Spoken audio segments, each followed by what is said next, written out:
I've had a great partnership and relationship with Nulty for many, many years. I appreciate the energy in the room, but I also was surprised and pleasantly surprised to see how many people are here and how many young HR professionals are here. So I think it's a great thing that Nulty does just to make sure that we're furthering the learning of our young people and that we're all working together as an HR team and just helping all of our communities be successful.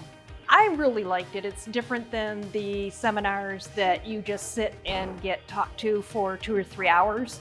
A lot of energy, a lot of different subjects kept your interest, and it moved right along. I like that part.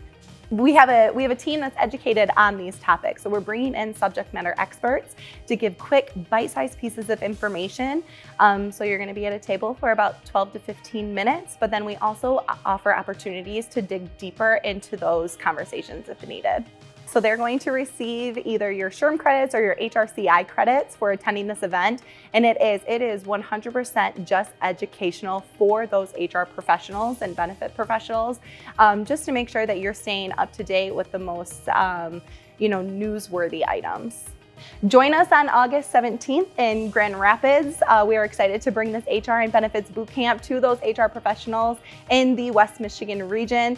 We have been doing this bootcamp for a number of years now, all over the state of Michigan. And we're really excited to bring this to West Michigan to create networking opportunities for our HR professionals, as well as educate them on their HR and benefit needs.